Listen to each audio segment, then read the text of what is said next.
Yo les postos, c'est Sacha, bienvenue dans cette nouvelle vidéo Mercato. Le Real Madrid a choisi Eduardo Camavinga. Le football s'est arrêté mais pas les rumeurs de transfert. Ainsi en Espagne on annonce que le Real Madrid a choisi le jeune rennais de 17 ans, Eduardo Camavinga. Oui, j'ai eu des sollicitations mais je n'ai répondu à aucune. Je n'en avais ni le temps ni l'envie. J'étais concentré exclusivement sur le stade rennais avec encore beaucoup de choses en tête pour continuer à faire évoluer le club. Concernant Eduardo, j'ai également lu beaucoup de choses comme par exemple que je ne l'avais pas prolongé assez longtemps. C'est assez cocasse. En effet, un mineur ne peut pas signer plus de 3 saisons, donc il était impossible de prolonger Eduardo au-delà du 30 juin 2022. Quant à des discussions avec le Real Madrid le concernant, elles n'ont simplement jamais existé entre clubs. Il vous suffit d'appeler le Real Madrid pour vérifier. La façon dont nous avons géré Eduardo ne pouvait être plus favorable pour le club. Nous avons anticipé la signature du contrat professionnel et la prolongation de celui-ci au maximum de ce qu'il était possible. Les intérêts du club ne pouvaient pas être mieux protégés. Voici ce que déclarait Olivier Létang à propos de son jeune milieu de terrain Eduardo Camavinga, sauf que Létang est depuis parti de Rennes, remplacé par Nicolas Olvec, et qu'il se pourrait bien que les Bretons aient beaucoup de mal à résister aux attaques concernant le joueur de 17 ans sous contrat jusqu'en 2022 et lancé dans le grand bain par Julien Stéphan. En effet, selon les informations de Marca, qui en fait même sa une ce lundi matin, le Real Madrid aurait choisi celui qui a récemment obtenu un passeport français pour son prochain mercato. Quel est son prix ? Le Real Madrid et Zinedine Zidane seraient ainsi convaincus qu'avec Eduardo Camavinga, il aurait un profil se rapprochant celui de Paul Pogba et qu'avec le temps, il pourrait aussi avoir les qualités pour évoluer en sentinelle en lieu et place de Casemiro. Selon le média espagnol, la Casablanca le suit depuis le début et aurait pu tenter une approche en début de saison, mais le prix annoncé 80 millions d'euros aurait fait reculer les merengues. Mais tout cela n'est que momentané, et il se pourrait donc que Camavinga soit choisi en lieu et place de Paul Pogba vu la difficulté de ramener dans la capitale espagnole le joueur de Manchester United. Reste à savoir combien les Rennais demanderont pour son transfert, et si le natif de Mikonje en Angola est déjà prêt à sauter le pas et rejoindre un club aussi grand que le Real Madrid. Quand on connaîtra les dates du futur mercato, il faudra surveiller attentivement la situation de cette jeune pépite. Leonardo aurait bien craqué pour Pjanic. La presse italienne insiste sur l'intérêt du Paris Saint-Germain pour Miralem Pjanic, le milieu de terrain de la Juventus pouvant servir de monnaie d'échange pour Mauro Icardi. Prêté par l'Inter de Milan au Paris Saint-Germain depuis l'été dernier, Mauro Icardi n'est pas encore sûr de poursuivre l'aventure dans la capitale. Directeur sportif parisien, Leonardo pourrait ainsi lever l'option d'achat de l'attaquant argentin de 65 millions d'euros avant de peut-être mieux le vendre lors du prochain mercato. La Juve serait toujours ainsi intéressée par Mauro Icardi alors que Miralem Pjanic ferait le chemin inverse, une solution qui comblerait le Paris Saint-Germain puisque le champion de France garderait un œil sur l'ancien Lyonnais depuis quelques mois, une tendance qui se confirme en Italie, même si je pense que Icardi va rester au Paris Saint-Germain l'été prochain, l'option d'achat sera levée et il ne sera pas échangé contre un autre joueur. Donc le PSG s'intéresse bien à Pjanic. D'après les dernières informations du Corriere dello Sport ce dimanche, le Paris Saint-Germain apprécierait bel et bien le profil de Miralem Pjanic. Le club de la capitale aurait donc des vues sur le milieu de terrain de la Juve, lui qui connaît une saison assez délicate chez la vieille dame. Sous contrat avec les Turinois jusqu'en 2023, l'international bosnien pourrait donc rejoindre le Paris Saint-Germain pendant le mercato estival, lui qui serait directement lié à l'opération Mauro Icardi. Reste à savoir si Pjanic rejoindra ou non Paris. Alors que Pep Guardiola voudrait quitter Manchester City, les Citizens auraient déjà établi une liste de noms pour assurer sa potentielle succession. La direction de Manchester City préparerait déjà le départ de Pep Guardiola, comme on vous l'avait révélé il y a quelques semaines. À la mi-décembre, Xavi, qui figure sur les tablettes du Paris Saint-Germain pour la succession de Thomas Tuchel, aurait proposé un duo avec son mentor aux hautes sphères de Doha. De son côté, Pep Guardiola aurait déjà pris une décision radicale pour son avenir. D'après les informations rapportées par l'Express, l'ancien du Barça aurait décidé de quitter Manchester United, une situation qui pourrait faire les affaires du Paris Saint-Germain, d'autant que les Citizens seraient déjà en quête d'un potentiel successeur de Pep Guardiola. On a entendu parler de Maurizio Pochettino, mais Patrick Vieira pourrait être le digne successeur de Pep Guardiola. Selon les indiscrétions de The Athletic, la direction de Manchester City aurait composé une liste de 3 à 6 noms pour l'éventuelle succession de Pep Guardiola. Dans les petits papiers des Citizens figurait notamment Patrick Vieira, qui officie actuellement à l'OGC Nice. Ce sera aussi l'un des feuilletons de l'été du côté des entraîneurs, même si la priorité numéro 1 de Leonardo reste Massimiliano Allegri. Et on est reparti pour le feuilleton Neymar du côté de l'Espagne, alors que Neymar serait toujours dans le viseur du FC Barcelone. Lionel Messi ferait pression pour le grand retour en Catalogne de la star du Paris Saint-Germain. En effet, Messi ne lâcherait rien pour Neymar. Désireux de quitter le Paris Saint-Germain à l'été 2019 soi-disant, Neymar pourrait obtenir gain de cause dès le prochain mercato. En tout cas, c'est ce que nous racontent l'Espagne et les journalistes catalans.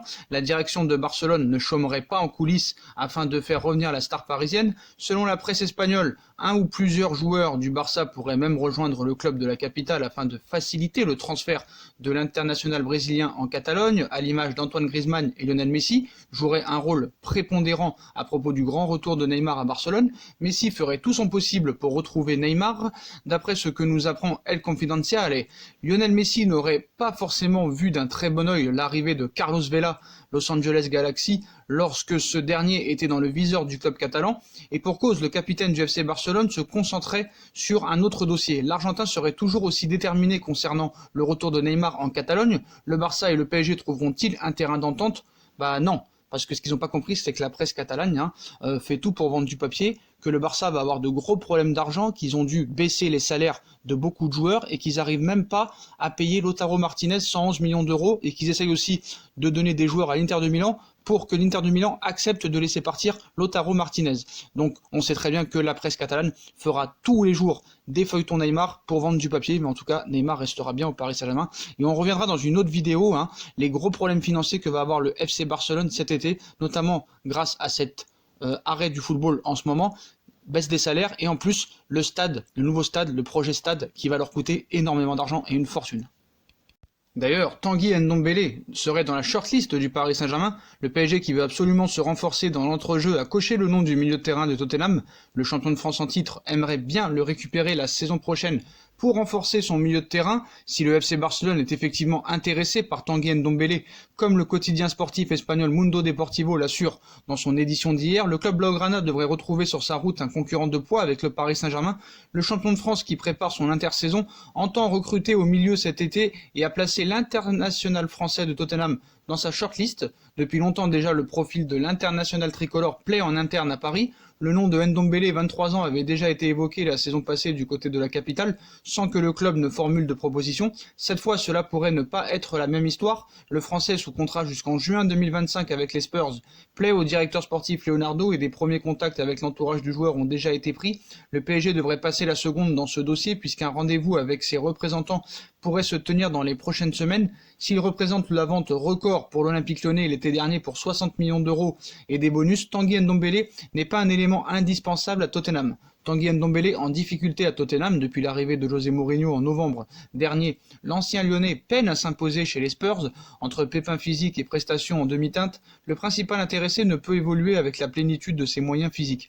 Lors du dernier match de Tottenham face à Burnley en mars dernier, un partout, le natif de Longjumeau, sorti à la mi-temps, s'est fait réprimander par son entraîneur à la fin de la rencontre.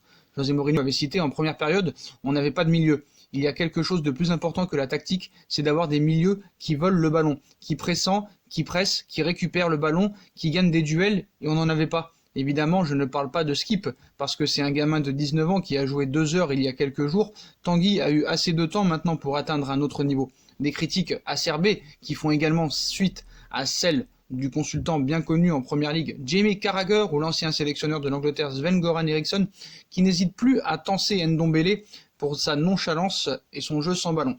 La situation compliquée de Ndombele est une aubaine pour les clubs intéressés qui devront néanmoins faire face à Daniel Levy, réputé dur en affaires. Le président des Spurs est un fan du joueur et se dit convaincu que l'international français s'imposera à long terme, une conviction qui ne partage pas vraiment José Mourinho qui ne cesse de piquer au vif l'ancien Lyonnais au point de le sortir de l'équipe, une situation qui pourrait bien finir par exaspérer aussi bien le joueur que le coach portugais et qui pourrait bien précipiter son départ. Conscient de la situation, le PSG est donc à l'affût et pourrait rapidement passer à l'offensif. Mais comme on sait, des fois, ce genre d'histoire s'arrange quand des joueurs comme ça sont piqués au vif. Des fois, ça revient très vite au niveau. En ce qui concerne Tanguy Kouassi, le Paris Saint-Germain attendrait que Tanguy Kouassi fête ses 18 ans pour lui proposer un contrat plus long que 3 ans parce qu'un joueur ayant moins de 18 ans ne peut pas signer plus de 3 ans professionnels. C'est pour ça que le Paris Saint-Germain fait traîner les choses et aimerait lui faire signer un contrat plus longue durée. Dans ce cas-là, le Paris Saint-Germain doit attendre que Tanguy Kouassi ait 18 ans pour pouvoir le faire prolonger plus de 3 ans. Et le Paris Saint-Germain a déjà préparé un contrat de 5 ans pour Tanguy Kouassi, mais le Paris Saint-Germain va devoir attendre que Tanguy Kouassi fête ses 18 bougies pour pouvoir lui proposer ses contrats de 5 ans. Parce que sinon, en dessous de 18 ans, c'est interdit de signer plus de 3 ans. Et on en vient à la grosse information du jour, Sergueï Milinkovic-Savic, priorité de Leonardo. Ça pourrait être le plus grand mercato du Paris Saint-Germain depuis l'été 2017. Il y a quelques semaines, lorsque le football se pratiquait encore, Leonardo était passé en zone mixte. Il répondait à un journaliste sur le milieu de terrain parisien, c'est un secteur de jeu où il manque des centimètres. Le tout enrobé d'un sourire comme à l'accoutumée avec le dirigeant brésilien. Cette simple phrase peut sembler anodine, mais en y regardant de plus près, on peut y voir une critique à peine masquée de ce qui semble être une déception pour le directeur sportif. Il n'est pas satisfait de ce qu'il a vu cette saison malgré un recrutement conséquent dans ce secteur de jeu. En effet, entre un Ander Herrera qui avait montré de belles choses en début de saison mais qui a vite été rattrapé par des pépins physiques, et Idrissa Gueye qui lui a beaucoup plus joué et nous avait montré tout l'étendue de son talent, notamment au Parc des Princes face au Real Madrid, s'en est suivi d'une blessure qui l'a tenu éloigné quelques semaines des terrains. Précieux tout de même, le Sénégalais n'a pas toujours réalisé des prestations abouties, mais a répondu présent lors du 8e de finale retour face au Borussia Dortmund, dans lequel il fut exceptionnel aux côtés de Leandro Paredes. Lui aussi avait élevé son niveau de jeu en l'absence de Marco Verratti. Donc SMS, Savic de la Lazio au PSG, il est serbe, à 25 ans et mesure 1m91. Son poste de prédilection est celui de milieu défensif. Il a une grosse activité surtout dans la récupération de balles, mais pas que, car il peut aussi participer au jeu. Simone Inzaghi, coach de la Lazio de Rome, est un entraîneur qui s'adapte à l'adversaire, mais il utilise souvent le 3-5-2, où il fait évoluer SMS avec Leiva et Alberto, soit en récupérateur, soit en relayeur droit. Fali Ramadani est-il l'homme clé pour faire venir Milinkovic-Savic au Paris Saint-Germain? Leonardo est entré en contact avec Mateja Kezman, l'ex-pensionnaire du Paris Saint-Germain, reconverti aujourd'hui en agent de joueurs. L'été dernier déjà, avant lui, c'est Antero Henrique qui avait tenté une approche lors de son arrivée en 2017, mais en vain.